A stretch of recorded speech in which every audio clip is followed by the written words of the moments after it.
আল্লাহ ছাড়া এই জমিনের নিচে আর কাউকে ভয় পায় না।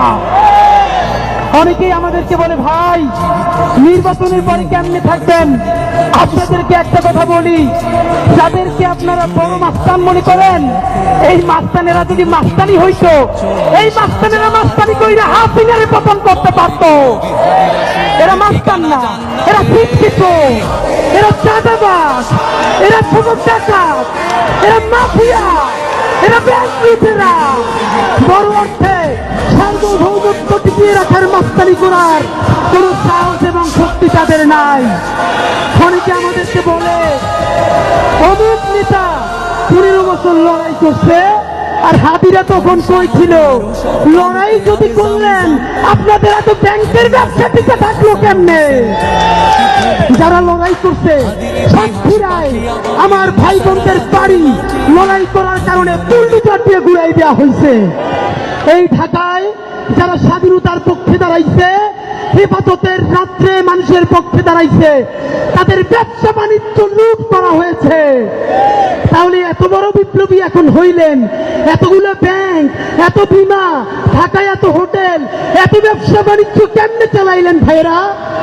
এই সব কথা বলে আমাদের পিছনে লাগে লাভ নাই। নতুন আমাদের চরিত্র হননের জন্য টোকাই, ভালো কাপড় চুপড় পরলে চেহারা ভালো হইলেই এলিট হয়, পশ হয়, এই চিন্তা বহু আগের দিন গেছে। শুনেন, মানুষ এলিট হয় তার চিন্তায়, মানুষ এলিট হয় তার মনস্তত্ত্বে। ভালো কাপড় চুপড় সব থেকে সন্ত্রাসী দুনিয়া সিনার চাইতে বেশি কেউ পড়তো না। 800 ভরি স্বর্ণ দুনিয়া সিনার ছিল, এর মানে সোনাদানা দিয়ে যদি এলিট হয়, হাসিনার চাইতে বড় কোনো এলিট নাই। নতুন এলিট সম্ভ্রান্ত, সম্ভ্রান্ত এবং সম্মানিত, এর সংজ্ঞা ঠিক করবে। কি কত সৎ, দায়িত্ব নিয়ে বলছি, চ্যালেঞ্জ করে বলছি। অনেকে বলেন আমরা নাকি সততা সেল করি। ভাইয়েরা, সততা বেঠি বেঠি বলতে কোনো দ্বিধা নাই। যদি সাহস থাকে আপনারাও সততা বিক্রি করে দেখান।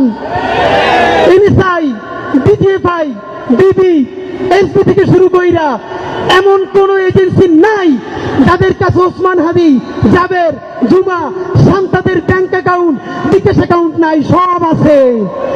যদি পারেন 1 টাকার চাঁদাবাজি করাপশন প্রমাণ কইরা দেখান।